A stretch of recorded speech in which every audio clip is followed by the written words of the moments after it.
우리는 지난주에 고린도전서 1장으로 함께 은혜를 나눴습니다. 고린도 교회는 많은 문제를 가지고 있는 교회였다, 그렇게 말씀을 드렸고요. 그럼에도 불구하고 바울은 그 문제 많은 고린도 교회를 하나님의 교회다, 그렇게 이야기한다고 말씀을 드렸던 것입니다.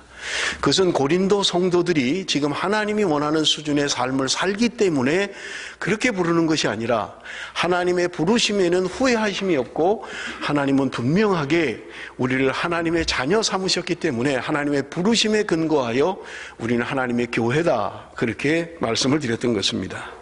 여러분, 그러면서 고린도 교회의 문제점들을 이야기하면서 제가 크게 세 가지로 말씀을 드렸을 것입니다.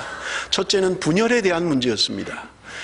고린도 교회는 당시에 바울파가 있었고 아볼로파가 있었고 게바파가 있었고 심지어는 그리스도파도 있었습니다.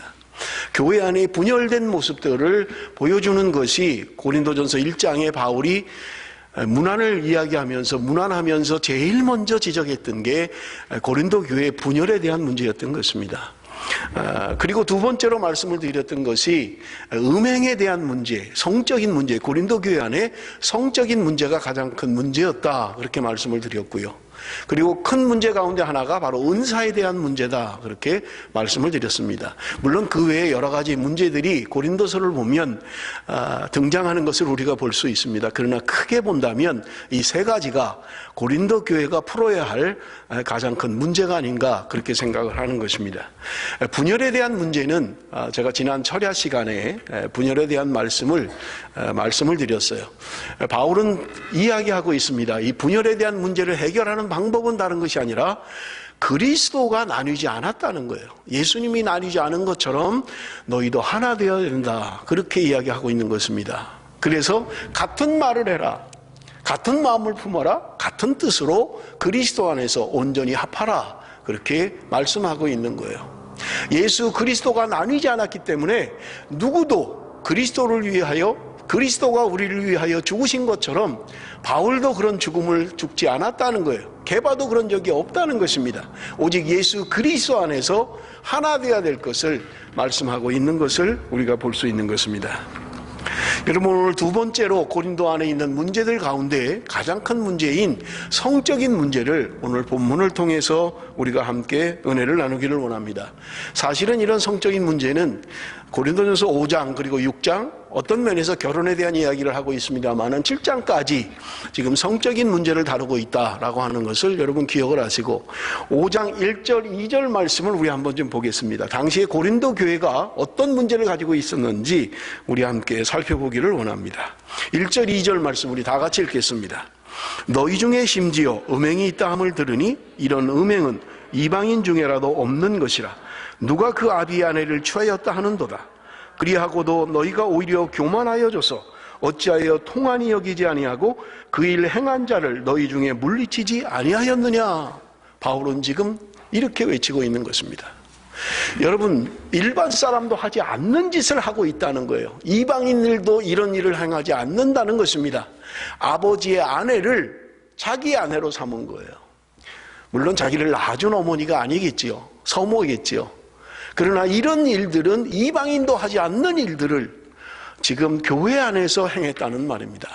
바울이 더욱더 통탄하고 있는 것은 이것입니다. 그럼에도 불구하고 교회가 이런 자들에 대하여 통탄히 여기지 않는다는 거예요. 그리고 그를 물리치지 않은 것에 대하여 바울은 지금 고린도 교회 성도들을 향하여 말씀하고 있는 것입니다. 교회 안에 어떻게 이런 일이 있을 수 있느냐? 너희들이 이러한 일이 일어나는 것을 어떻게 통탄히 여기지 않고 있느냐? 어찌하여 그들을 물리치지 않느냐? 그렇게 바울은 이야기하고 있는 것을 우리는 볼 수 있는 것입니다. 여러분, 지난주에도 말씀을 드렸습니다만 고린도 교회 안에는 많은 문제들을 가지고 있었습니다. 특별히 고린도 교회는 지형학적으로 그럴 수밖에 없는 상황을 지난주에 말씀을 드렸어요. 교통의 요지였고요, 수많은 사람들이 빈번하게 왔다 갔다 하는 그런 항구 도시였던 것입니다. 그러므로 신문물에 대하여 쉽게 그들은 마음을 열었고, 그것뿐만 아니라 성적인 타락이 고린도 교회 안에 행해지고 있었던 것입니다. 지난주에 말씀드린 것처럼 고린도 여자라고 하는 말은 창녀야라는 말로 대치될 정도로 고린도 교회는 타락했던 것입니다. 그렇다면 여러분, 왜 그들은 그렇게 타락을 했을까요? 여러분, 그 1세기, 기원전 1세기의 역사가인 키케로라고 하는 사람은 당시의 상황을 이렇게 이야기하고 있습니다. 장모가 사위와 결혼하면 정말 눈뜨고 볼 수 없을 정도로 역겨운 일이다. 역사학자가 바울이 존재하기 이전에 100년 전에 역사학자인 키케로가 이야기한 거예요. 장모가 자기 사위와 살았다는 거예요. 그런가 하면 주 161년에 로마의 법학자인 가이우스라고 하는 사람은 이렇게 기록하고 있습니다. 아버지나 어머니의 누이와 결혼하는 것은 불법이다. 얼마나 그 당시의 사회가 타락했는가 하는 것을 법학자가 지금 기록하기를 이렇게 기록하고 있는 거예요. 아버지의 누나, 엄마의 누나와 그렇게 결혼해서 사는 것은 불법이다. 그렇게 이야기하고 있는 것을 우리는 볼 수 있는 것입니다. 여러분, 그렇다면 왜 고린도 교회는 이러한 문제들이 일어났을까요? 일반 사람들도 행하지 않는, 안 믿는 사람도 행하지 않는 이러한 일들이 왜 교회 안에 일어나야만 했느냐 하는 것입니다. 1988년 10월에 대한민국은 올림픽이라고 하는 것을 치렀지요. 아주 대대적인 국가적인 행사로 올림픽을 치렀습니다. 그런데 그해 10월에 올림픽이 끝나고 그해 10월에 온 나라 백성들을 놀라게 하는 사건이 벌어졌는데 감옥을 탈주한 일당들이 있었던 거예요. 그래서 이들이 민간인 집에 침투를 해서 인질을 잡고 총을 겨누고 많은 사람들이 체포됐습니다마는 몇몇 사람은 자살하고 죽고 하는 사건이 벌어졌던 것입니다. 그 중에 주동적인 인물이 지강원이라고 하는 사람이었습니다. 지강원이라고 하는 이 사람이 마지막 그가 자살하면서 이야기한 말은 대한민국에 충격을 주었던 것입니다. 생중계를 했어요. 저도 그 TV를 본 기억이 납니다. 그 남가자도인가 북가자도인가 어느 집에 침입을 해서 인질을 잡고 총을 겨누고 했던 생중계로 TV가 중계를 했습니다. 그런데 그 마지막 지강원이가 한 말은 이런 말이었습니다. 유전무죄, 무전유죄라는 말을 남기고 자살하고 말았습니다. 대한민국이라고 하는 사회는 돈이 있으면 죄가 있어도 무죄가 되는 사회다. 대한민국이라고 하는 사회는 돈이 없으면 죄가 없어도 죄를 감옥을 가야만 되는 사회다라고 하는 유명한 말을 했던 것입니다. 여러분, 이것은요, 대한민국이 당시에 어떤 사회였고 무엇을 중심으로 살아가는 사회인가를 적나라하게 보여주는 한 사건이었던 것입니다. 여러분, 고린도 교회는 당시에 고린도라고 하는 시대 상황, 지형적인 문제로 말미암아서 많은 어려움을 겪고 있었던 것입니다. 그럼에도 불구하고 교회가 어떻게 믿지 않는 사람들도 행하지 않는 이러한 일들을 고린도 교회가 행할 수밖에 없었느냐 하는 것입니다. 그것은 여러 가지 이유 중에 있습니다만은 중요한 이유가 하나 있는데 그것은 뭐냐면 그 당시의 사회 철학이에요. 그 사회를 이끌어가는 시대 정신이었던 것입니다. 그것은 여러분 지난주에도 말씀드린 것처럼 당시에는 헬라 철학이 여러분 그 시대를 주관하고 있는 그런 시대 정신이었던 것입니다. 이 영향을 받은 영지주의라고 하는 것이 교회에 어려움을 주었던 거예요. 여러분, 초대교회는 외부로부터 로마의 그런 핍박이 있었습니다. 초대교회는 많은 핍박들이 있었어요. 그럼에도 불구하고 안으로는 이단의 그런 그 이단 사설들이 교회를 힘들게 하고 어렵게 했던 것을 우리는 잘 알고 있는 것입니다.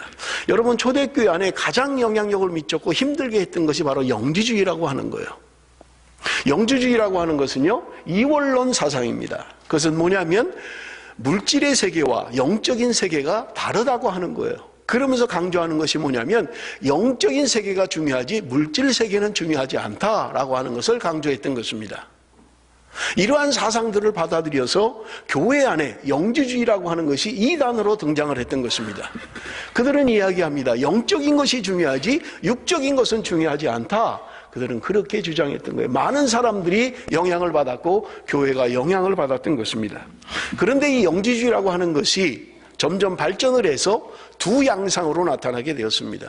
그 중에 하나는 어떤 것이었냐면 극단적인 금욕주의로 그렇게 전개가 되었던 거예요. 왜냐하면 영적인 것은 중요하고 우리의 물질, 몸, 육신적인 것은 중요하지 않다. 그랬기 때문에 그들은 육신적인 활동을 굉장히 절제했던 것입니다. 금욕을 했던 거예요. 그래서 그들은 결혼하는 것마저도 하지 못하도록 했습니다. 부부 생활을 하지 못하도록 했습니다. 그것은 물질의 세계라고 생각을 했던 거예요. 극단적인 금욕주의를 갖던 것입니다.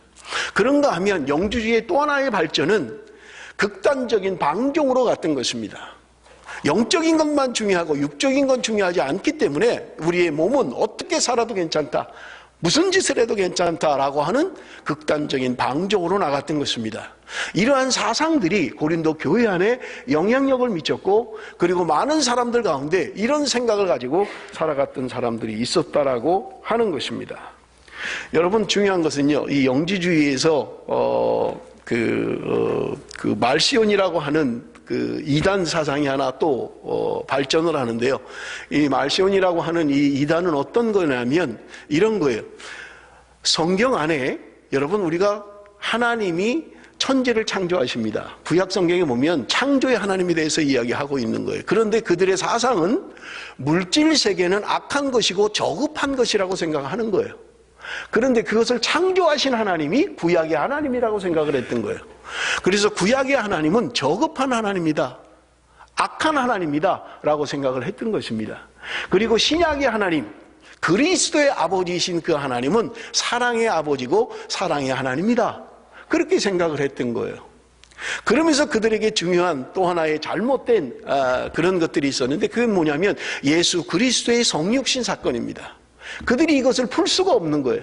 사람의 몸이라고 하는 것은 저급한 것이고 사람의 몸이라고 하는 것은 물질 세계인데 어떻게 예수 그리스도가 사람의 몸을 입고 이 땅에 오느냐라고 하는 것입니다. 그래서 그들이 만들어낸 이론이 뭐냐면 가현설이라고 하는 거예요. 초대교회 이단 가운데 하나입니다. 가현설이라는 거예요. 예수님이 이 땅에 오실 때 사람의 몸을 입고 오신 것은 가짜였다는 거예요. 그냥 사람의 몸을 빌려 입기만 한 것이지 예수님이 실제는 아니었다라고 하는 가현설을 주장하게 됐다는 말입니다. 당시의 기독교 안에는 이러한 이단들이 횡행하고 있었던 것입니다. 그로 말미암아 고린도 교회 안에도 이러한 잘못된 신앙을 받아들여서 이원론적으로 생각하는 많은 무리들이 있었던 것입니다. 그렇기 때문에 영적인 것은 중요하지만, 그리고 영적인 지식이 우리를 구원하는 거지 우리의 몸이 구원하는 것은 아니다 라고 하는 그런 생각을 가지고 있었던 것입니다. 그런데 바울이 지금 오늘 본문을 통하여 이러한 문제에 대하여 이야기하고 있는 거예요. 그래서 바울이 지금 오늘 본문에 보면 몸에 대한 이야기를 많이 하고 있는 것을 우리가 볼 수 있습니다. 그래서 바울은 이야기합니다. 몸이 주를 위하여 있는 것이다, 13절에 말씀하고 있고요. 몸은 그리스도의 지체이다 라고 15절에 말씀하고 있는 것입니다. 그리고 마지막으로 우리의 몸은 성령의 전이다 하고는 19절의 말씀을 통해서 바울은 지금 그들의 당시에 고린도 안에 잘못되어 있는 그런 사상들, 그런 신앙들을 지적하고 있는 것을 우리는 볼 수 있는 것입니다. 이것을 우리가 한번 구체적으로 함께 살펴보기를 원합니다. 첫째는요, 몸은 주를 위하여 있는 것이다 라고 하는 거예요. 여러분, 12절 말씀을 한번 좀 같이 읽어보겠습니다. 오늘 시작된 12절 말씀 다 같이 읽습니다. 시작.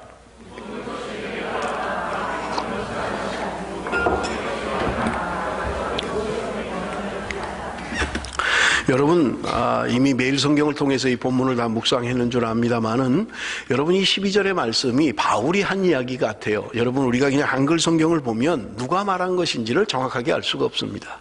그런데 보면 영어 성경에 보면 여러분, 여기 모든 것이 내게 가하나 라고 하는 이 말씀 안에 따옴표가 되어 있어요. 여러분, RSV를 보이시나요? 다 보이세요? 우리 저 뒤에 계신 분들도 보여요? 원준이 영어 보여? 네. 거기 보면 All things are lawful for me 라고 하는 곳에 따옴표가 돼 있어요. 여러분, 따옴표라고 하는 것은 누군가로부터 누군가의 말을, 어떤 사람의 글을 인용할 때 사용하는 것입니다. 그러므로 지금 이 안에 있는 말은, 따옴표 안에 있는 말은 바울의 말이 아니에요. 그래서 사람들이 당시에는 모든 것이 내게 가하다라는 생각을 고린도 성도들이 가지고 있었다는 거예요. 그래서 바울이 지금 그 말을 인용하면서 여러분은 모든 것이 가하다고 이야기하지만, 그러나 여러분 영어 성경에는 but이라고 앞에 말을 부정하고 있습니다. 그러나 여기 우리 한글 성경에는 그러나가 없지요. 모든 것이 내게 가하나 그러나 다 유익한 것은 아니다, 이렇게 이야기하고 있는 거예요. 그러면서 또 두 번째 문장에 따옴표가 있습니다. 그게 뭐예요? 모든 것이 내게 가하나, 또 똑같이 인용했어요. 그러나 내가 아무에게든지 제재를 받지 아니하리라. 지금 본문에 모든 것이 내게 가하나라고 하는 이 말은 당시 고린도 성도들이 가지고 있던 생각들이었던 거예요. 나는 예수 그리스도 안에서 예수를 믿고 자유하게 되었다. 그러므로 나는 뭐든지 할 수 있는 거다. 난 모든 게 가하다. 라고 생각하고 마음대로 했던 거예요. 그런 그들을 향하여 바울이 하는 말은 모든 것이 가하지만 모든 것이 유익한 것은 아니다. 모든 것이 가하지만 아무에게든지 제재를 받지 아니하리라 라고 하는 말을 하고 있는 것을 우리는 볼 수 있는 것입니다. 그런데 여러분, 이 12절은 13절과 연결해서 생각을 하셔야 됩니다. 13절을 보십시오. 식물은 배를 위하고 배는 식물을 위하나 하나님이 이것저것 다 배하시리라. 몸은 음란을 위하지 않고 오직 주를 위하며 주는 몸을 위하시느니라. 여기 13절에도 보면, 여러분 영어 성경에 보면 식물은 배를 위하고 배는 식물을 위하나 라는 곳에 따옴표가 돼 있어요. 그러니까 지금 바울은 누군가의 하는 이야기를 인용하고 있는 것입니다. 당시에 고린도 교회 성도들이 생각했던 말을 인용하고 있는 거예요. 그게 뭐예요? 식물은 배를 위하고 배는 식물을 위하나 라고 하는 거예요. 그 당시에 고린도 교회 사람들은 식물은 배를 위해서 있는 것이다. 그리고 배는 식물을 위하여 있는 것이다. 그렇게 생각을 했던 거예요. 그런데 바울이 지금 그 말씀을 인용하면서 하는 말이 뭐예요? 하나님이 이것저것 다 폐하시리라. 배가 됐든 식물이 됐든 다 폐하시겠다는 거예요. 그렇지만 몸은 음란을 위하지 않고 오직 주를 위하며 주는 몸을 위하시느니라. 그렇게 말씀하고 있는 거예요. 여러분, 고린도 교회 성도들은 지금 이 말씀들을 어떻게 인용해 가냐면, 어떻게 확대 해석해 가냐면 이런 거예요. 모든 것이 가하다. 어떤 음식이든 내 배를 위한 것이다. 내 배가 음식을 위하여 있는 것이다. 그러면서 그들이 생각했던 게 뭐냐면 우리의 몸은 정욕을 위하여 있는 것이다. 정욕은 내 몸을 위하여 있는 것이다. 이런 생각을 가지고 있었던 것입니다. 그러므로 그들이 어떤 짓을 해도 그것은 가하다고 생각을 했던 거예요. 얼마나 잘못된 것입니까? 그런데 바울이 하는 말은 뭐예요? 몸은 음란을 위하여 있지 않고 오직 주를 위하여 있으며 주는 몸을 위하여 계시느니라. 우리의 몸이 주를 위하여 있어야 된다는 거예요. 주를 위하여 내 몸이 있다는 말이에요. 내 몸이니 내 마음대로 사용할 수 있다는 것이 아니라 주님께서 값을 주고 값을 치르고 나를 구원하셨기에 내 몸은 내 것이 아니라는 말입니다. 내 몸은 이제 주를 위한 것이다. 주를 위하여 존재한다 라고 이야기하고 있는 것을 우리는 볼 수 있는 것입니다. 여러분, 로마서 12장 1절에 이런 말씀이 있어요.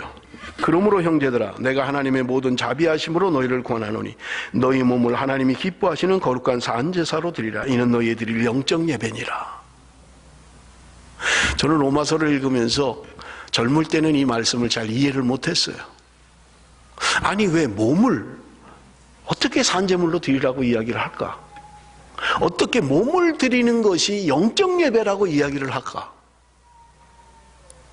너희가 영적인 거룩함을 유지해라. 그것이 하나님이 기뻐하시는 거룩한 산제사다, 산예배다. 이렇게 이야기하면 이해가 쉬울 것 같은데 저는 이해를 못했던 거예요. 왜 몸을 드리라고 이야기할까? 몸이 어떻게 산제물로 드린다는 말인가? 왜 몸을 드리는 것이 영적인 예배라고 이야기하는 걸까? 이해를 잘 못했어요. 여러분, 우리의 영이라고 하는 것은 몸을 떠나서 존재하지 않습니다. 몸을 떠나서 영이 존재하는 사람이 있나요? 그런 사람은 죽은 사람입니다. 죽으면 영과 몸이 분리됩니다. 우리가 살아있는 한 여러분, 영과 몸은 분리되지 않습니다. 내가 좀 사람들에게 이야기하기 부끄러운 곳에 간다고 해서 내 안에 있는 성령님 잠깐 좀 집에 남아 계시죠? 제가 좀 가서 즐기고 오겠습니다. 이건 불가능해요. 내 몸이 가는 곳에 내 영이 함께 갑니다. 어디든지 같이 가는 거예요. 그렇기 때문에 여러분, 우리의 몸은 대단히 소중합니다. 내가 몸이 가는 곳에 내 영이 함께 가기 때문에 그래요. 하나님이 기뻐하지 않는 그곳에 몸이 가면 우리의 영은 탄식하는 거예요. 말할 수 없는 탄식으로 내 안에서 탄식하고 있는 것입니다. 분리되지 않아요. 여러분, 영과 몸은 분리되는 것이 아닙니다. 그러므로 여러분, 우리의 몸을 드릴 때 우리의 영을 드린다, 영적인 예배다, 그렇게 말씀하고 있는 것을 우리는 볼 수 있는 것입니다. 여러분, 바울이 지금 이야기하면서 몸을 강조하는 것은, 몸은 우리의 마음의 표현이기 때문에 그렇습니다. 여러분 한번 생각을 해보세요. 내가 누구를 사랑한다 라고 하는 내 안에 사랑하는 마음, 그것만 있으면 사랑이 되나요? 여러분, 내 안에 있는 사랑은 밖으로 드러나야만 합니다. 그래야만 알 수 있는 거예요. 그래서 여러분, 데살로니가 교회를 향해서 여러분 사랑의 수고가 있어야 된다라고 이야기하는 거예요. 사랑은 내 안의 문제고, 수고라고 하는 것은 내 밖의 문제인 거예요. 내 행동의 문제인 것입니다. 행위의 문제예요. 이것을 바울은 지금 몸으로 표현하고 있는 거예요. 내가 신앙이 있다면, 내가 믿음이 있다면, 누군가를 사랑한다면 내 몸으로 표현이 돼야 된다는 말이에요. 그런데 내가 사랑한다고 이야기하면서 맨날 두들겨 팬다든지, 그 사람이 싫어하는 것만 한다든지, 안 좋은 것만 한다면 여러분, 그 사랑은 도대체 무슨 사랑입니까? 그런데 말로는, 입으로는 사랑한대요. 내가 죽도록 사랑한대요. 모든 거 바쳐서 사랑한대요. 그런데 밥값은 따로따로 내고, 네가 먹은 거 네가 내고, 내가 먹은 거 내가 내고, 이게 무슨 사랑이에요? 이게 무슨 사랑입니까? 사랑은 반드시 몸으로 표출이 되게 돼 있습니다. 그러므로 여러분, 내 안에 있는 것을 내가 몸으로 표현하는 거예요. 내 안에 있는 것을 내가 삶으로 표현하고 있는 거라는 말입니다. 내 마음은 그렇지 않은데 내 행동이 좀 달랐을 뿐이야. 그런 건 없어요. 내 안에 있는 걸 표현하고 내 안에 있는 걸 행하는 거예요. 그러므로 여러분 오늘 몸은 주를 위하여 있다라고 이야기하고 있는 것을 우리는 볼 수 있는 것입니다. 주님의 몸이라는 거예요. 내 몸이 내 것이 아니라는 거예요. 주님의 몸이라고 성경은 우리에게 이야기합니다. 사랑하는 성도 여러분, 오늘 말씀을 통해서 이 문제가 해결이 되면 우리의 신앙에 많은 문제들이 해결될 것입니다. 나는 내 몸이라고 생각하는 거예요. 그래서 내 몸을 그렇게 소중하게 여기는 것입니다. 그래서 성경은 우리에게 말씀합니다. 내 이웃을 내 몸처럼 사랑하라고 이야기하는 거예요. 내가 그렇게 아끼는 너의 몸, 그것처럼 사랑해야 된다고 이야기하는 거예요. 여러분, 내 안과 내 밖은 다르지 않다는 거예요. 내 안에 있는 것들이 밖으로 행동으로 몸으로 표현되고 있는 것입니다. 아니야, 내 마음은 그렇지 않았는데 나도 모르게 행동이 그렇게 된 거야. 여러분, 그런 것은 없습니다. 내가 사랑하는데 나도 모르게 너를 때렸어. 그런 것은 없다는 거예요. 그게 가능한가요? 불가능해요. 내가 욱해서 그 순간에 화가 나서 내 안에 있는 것을 밖으로 표현하는 거예요. 여러분, 성경은 우리에게 이야기합니다. 행함이 없는 믿음은 죽은 믿음이다 라고 이야기하고 있는 거예요. 믿음이 있다면 행함이 있어야 된다는 말이에요. 행함이 없는 믿음은 존재하지 않는다는 거예요. 그렇다면 사랑하는 성도 여러분, 나는 오늘 어떤 믿음을 가지고 살아가고 있습니까? 여러분, 두 번째 바울은 이야기합니다. 우리의 몸은 그리스도의 지체다, 그렇게 이야기해요. 15절 우리 다 같이 한번 읽어봅니다. 15절 말씀 다 같이 읽습니다. 시작. 너희 몸이 그리스도의 지체인 줄을 알지 못하느냐? 내가 그리스도의 지체를 가지고 장기의 지체를 만들겠느냐? 결코 그럴 수 없느니라. 우리의 몸이 그리스도의 지체라는 거예요. 여러분, 지체라고 하는 것은 한 부분이라는 거죠. 우리 몸에 여러 지체가 있잖아요. 눈이 있고, 코가 있고, 입이 있고, 귀가 있고, 손이 있고, 발이 있고, 손가락이 있고, 발가락이 있고, 장기들이 있고, 이 모든 것이 내 몸을 구성하고 있는 지체들인 거예요. 지금 바울은 이야기하고 있는 거예요. 우리의 몸이 그리스도의 지체다, 그렇게 이야기하는 거예요. 내 몸이 그리스도의 일부분이라는 거예요. 내 몸이 주님의 것일 뿐만 아니라 내 몸이 그리스도의 한 부분이라는 거예요. 여러분, 그래서 성경은 교회를 이야기할 때 몸의 비유를 하고 있잖아요. 교회는 그리스도의 몸이다. 그리고 교회의 머리는 예수 그리스도라고 표현하고 있는 거예요. 여러분, 그렇다면 교회인 몸, 여러분, 그것은 무엇입니까? 그것은 건물이 아니잖아요. 이 건물이 그리스도의 몸이 될 수는 없잖아요. 교회를 구성하고 있는 성도 한 사람 한 사람이 그리스도의 몸으로 존재하고 있다는 거예요. 그래서 여러분, 나는 그리스도의 한 부분인 지체라는 말입니다. 그것을 바울은 지금 이야기하고 있는 거예요. 너희 몸은 그리스도의 지체야. 그리스도의 한 부분이야. 그런데 너희가 그 몸을 가지고 창기의 몸을 만들겠느냐? 그렇게 이야기하고 있는 것입니다. 창녀의 몸을 만들겠느냐라고 말씀하고 있는 것입니다. 여러분, 로마서 6장 3절에서 5절에 더 정확하게 구체적으로 이야기합니다. 무릇 그리스도 예수와 합하여 세례를 받은 우리는 그의 죽으심과 합하여 세례받은 줄을 알지 못하느뇨. 그러므로 우리가 그의 죽으심과 합하여 세례를 받음으로 그와 함께 장사되었나니 이는 아버지의 영광으로 말미암아 그리스도를 죽은 자 가운데서 살리심과 같이 우리로 또한 새 생명 가운데 행하게 하려 함이니라. 만일 우리가 그의 죽으심을 본받아 연합한 자가 되었으면 또한 그의 부활을 본받아 연합한 자가 되리라. 무슨 말입니까? 내가 세례받은 것은 예수 그리스도와 합하여 하나가 된 것이라는 거예요. 내가 세례받는 순간 예수 그리스도와 하나가 되었다는 말이에요. 예수 그리스도가 죽으실 때 나도 죽었다는 거예요. 예수 그리스도가 부활하심으로 말미암아 나도 그 부활에 동참하고 있다는 말입니다. 그래서 여러분, 갈라디아서 2장 20절에 말하는 게 뭐예요? 내가 그리스도와 함께 십자가에 못 박혔나니, 이렇게 이야기하는 거예요. 나는 죽었다는 거예요. 나는 세례받는 순간 주님과 함께 주님이 달리신 십자가에 나도 달려서 죽었다는 거예요. 그래서 주님과 합해서 주님과 한 몸이 되었고 주님과 하나가 되었다. 그리스도의 지체가 되었다. 그 이야기를 하고 있는 것입니다. 그러므로 예수 그리스도의 부활에 우리도 동일하게 합해서 동참하게 될 것이다. 그것을 이야기하고 있는 것입니다. 그러면서 여러분 16절 17절에 보니까 창세기의 말씀을 인용하고 있어요. 창기와 합하는 자는 저와 한 몸인 줄을 알지 못하느냐. 일러스되 둘이 한 육체가 된다 하셨나니 주와 합하는 자는 한 영이니라.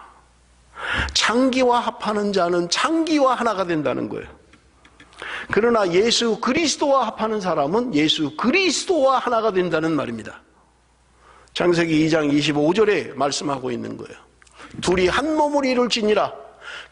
남자와 여자가 결혼해서 그리스도 안에서 한 몸이 되었다라고 이야기하는 거예요. 결혼이라고 하는 것은 한 남자와 한 여자가 만나서 그리스도 안에서 한 몸을 이루고 있다는 거예요. 한 몸이 되는 거라는 거예요.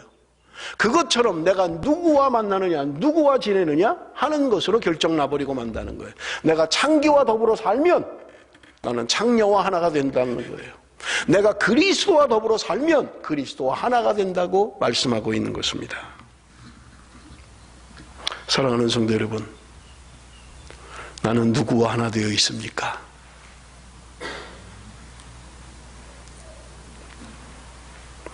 여러분 18절 말씀입니다. 음행을 피하라. 사람이 범하는 죄마다 몸 밖에 있거니와 음행하는 자는 자기 몸에게 죄를 범하느니라.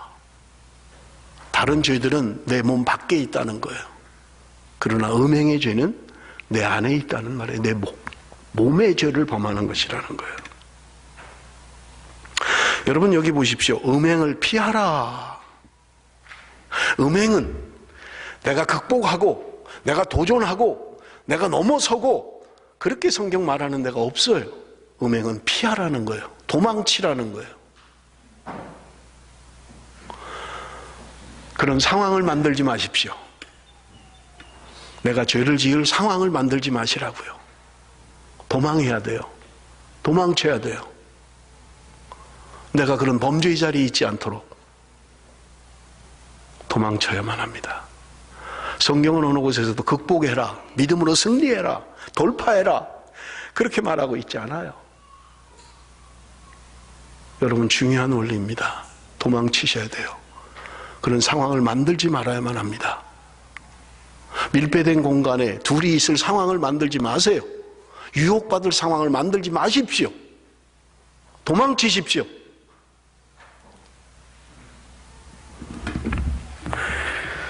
제가 대학원을 다닐 때 대학 원장이셨던 우리 교단의 아주 유명한 삼박사 중에 한 분인 오병세 박사라고 하는 분이, 제가 도서관에 있다가 새벽에 목욕을 좀 해야 되겠다 그래서 목욕탕을 간 거예요. 그런데 그 목욕탕에 이거 대학원 원장님이 계신 거예요. 이 김이 이렇게 나는데 뭐라 그러지? 사우나라 그러나요? 거기 들어갔더니 거기 딱 앉아 계신 거예요. 대학 원장님. 홀딱 벗고 둘 다 거기 앉아 있는 거예요. 그랬더니 이 대학 원장님이 저한테 하는 말이, 황전도사, 남자는 죽을 때까지 장담하면 안 되네, 그러시는 거예요. 그때 학교 안에 교수님이 7계명을 범했던 거예요. 그러니까 뭐 학생들이 막 들고 일어나는 거예요. 뭐 이런 교수가 있느냐, 내쫓아야 된다, 막 그러는 거예요. 근데 그분이 저한테 그러는 거예요. 남자는 죽을 때까지, 무덤에 들어갈 때까지 장담하면 안 돼. 나는 믿음으로 이길 수 있어. 나는 기도를 많이 하니까 이런 문제도 넉넉히 이길 수 있어. 아닙니다. 피하십시오. 도망치십시오. 그런 상황을 만들지 마십시오. 피하는 게 상책입니다. 36개 주랭랑 도망치는 거예요. 그런 상황을 만들지 마십시오. 젊은이 여러분, 그런 상황을 만들지 마세요. 여러분, 세 번째로 이야기합니다. 우리의 몸은 성전이라고 말씀하고 있습니다. 19절 말씀 우리 한번 같이 읽겠습니다. 19절 말씀 다 같이 시작.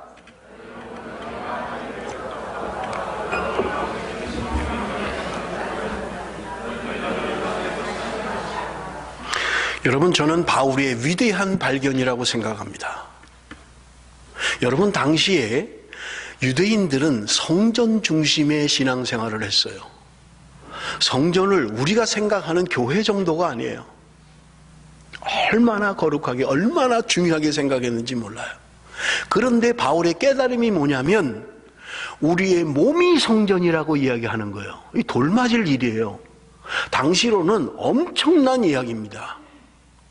그렇게 소중히 여기는 유대인 성전, 헤롯 성전이 분명하게 예루살렘에 있음에도 불구하고 바울이 이야기하는 것은 너희의 몸이 성전이다, 이렇게 이야기하는 거예요. 획기적인 말입니다. 그런데 바울은 분명한 영적인 깨달음이 있었던 거예요. 그는 왜 우리의 몸이 성전이라고 이야기를 합니까? 여러분, 바울은 고린도전서 3장 16절에 이미 이야기를 했어요.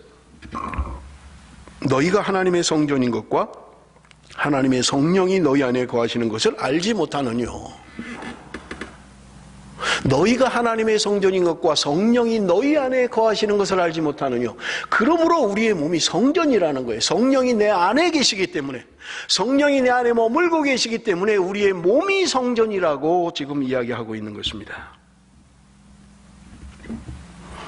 사랑하는 성도 여러분, 우리는 이런 고백들을 많이 해요.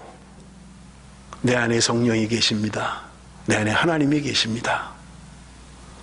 그런데 중요한 것은요, 내 안에 계신 성령님을 따라서 살고 있느냐 하는 것입니다. 내 안에 계신 성령님의 인도함을 받고 계시느냐 하는 거예요. 여러분, 내 몸을 내 것이라고 이야기를 해요. 그런데 바울은 고백하고 있는 거예요. 너희 몸이 아니야. 주님의 몸이야. 그리스도의 몸의 지체야. 너희들의 몸은 성전이야. 그 성전을 더럽히겠느냐? 몸으로 범죄하는 것을 이야기하고 있는 것입니다. 여러분, 영지주의의 이러한 사상은 오늘날 기독교 안에도 영향을 미치고 있습니다. 영적인 것을 강조하면서 육적인 것을 중요하게 여기지 않는 그런 경향들이 얼마나 많은지 몰라요. 제가 전에 한번 어느 장로님이 간증하는 소리를 들었어요. 밤새고 처리하고 잠을 한숨도 안 자고 비즈니스 때문에 서울에서 춘천으로 가다가 졸았다는 거예요. 그래서 대형 트럭과 부딪혀서 차는 완전히 그 자리에서 다 폐차돼 버렸다는 거예요. 근데 자기는 안 다쳤다는 거예요. 뭐 상처 조금 나고 괜찮았다는 거야. 이분이 하는 말이 할렐루야, 하나님이 우리를 지켜주십니다. 여러분, 이것은 우리의 신앙의 모델이 아닙니다. 육체가 피곤하면 쉬어야 돼요. 잠을 안 잤으면 자야만 합니다. 그래야 운전할 수 있는 거예요. 믿음으로 일주일을 잠을 안 자도 내가 합니다. 여러분, 물론 하나님이 특별하게 보호하실 수 있어요.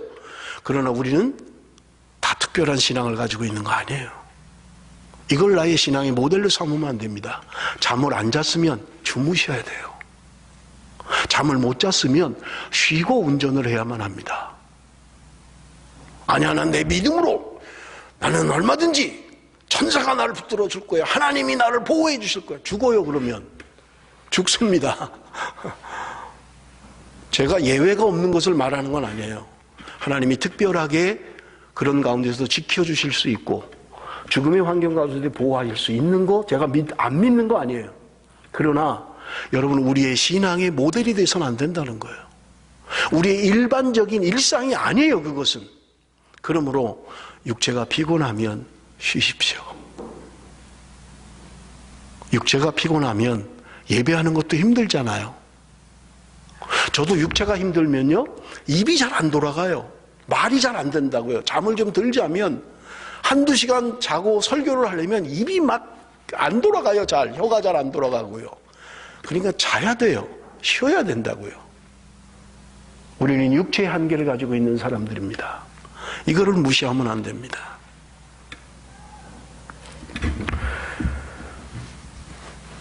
마지막으로 우리의 몸으로 하나님께 영광을 돌리라. 20절 말씀 우리 한번 다 같이 읽겠습니다. 마지막 말씀입니다. 다 같이 시작. 너희는 너희의 것이 아니라 값으로 산 것이 되었으니 그런즉 너희 몸으로 하나님께 영광을 돌리라. 여러분, 어떻게 몸으로 하나님께 영광을 돌릴 수 있겠습니까? 도대체 이 말은 무슨 말일까요? 내가 몸으로 하나님께 영광을 돌린다 하는 말이 도대체 뭐예요? 오늘 나는 너희의 것이 아니라 값으로 산 것이 되었다. 주님께서 나를 값을 지불하고 사셨다는 말이에요. 주님의 소유가 됐다는 말입니다. 내가 너를 값을 지불하고 내 것으로 샀어. 그러므로 너는 네 게 아니야. 이제 내 거야. 주님이 말씀하고 있는 것입니다. 사랑하는 성도 여러분, 오늘 이 말씀이 저와 여러분에게 도전이 되어야만 합니다. 아, 내 몸은 내 게 아니구나. 주님의 것이구나. 주를 위하여 살아야 되는구나. 내가 이제 내 몸을 그리스도의 지체로 주님과 한 몸이 된 것을 알아야 되는구나. 그리고 마지막으로 도전합니다. 하나님의 영광을 위하여 하나님께 영광을 돌리라는 거예요. 우리의 몸으로 하나님께 영광을 돌리라고 말씀하고 있는 것입니다. 여러분, 저 지금 이 시간에 여러분들에게 구체적으로 적용은 하지 않겠습니다. 여러분 생각해 보십시오. 내 몸으로 하나님께 영광을 돌리는 것은 어떤 일일까? 어떻게 하는 것이 내 몸으로 하나님께 영광을 돌리는 것인가? 사랑하는 성도 여러분, 말씀을 맺겠습니다. 우리의 몸은 우리의 것이 아닙니다. 주님의 것입니다. 오늘 저와 여러분이 이 말씀 앞에만 도전을 받아도 우리의 신앙생활을 달라질 수밖에 없을 것입니다. 내 몸이 아니라는 말은 내 마음대로 하지 않겠다는 말입니다. 내가 주인이 아니라는 말은 내 몸의 주인이 따로 있다는 말입니다. 그분을 위하여, 그분의 영광을 위하여 우리의 몸을 사용해야만 합니다. 여러분, 이 세대는 너무 성적으로 타락한 시대입니다. 그저 아무렇지도 않아요. 제가 얼마 전에 통계를 보니까 대한민국의 중고등학교 학생들이에요. 중고등학생들. 성적인 관계를 가진 남자 학생들은 53%, 여자는 18%. 정확한지는 모르겠습니다. 중고등학생들이 성적 관계를 가진 게 53%라는 거예요. 여자아이들은 18%.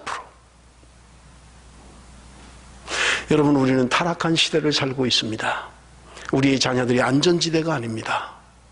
여러분, 내 몸은 내 것이기에 내 맘대로 써도 된다, 내 맘대로 해도 된다 라고 하는 생각을 바꾸셔야 합니다. 내 몸은 주님의 것입니다. 주님의 몸을 창녀의 몸으로 만들겠느냐?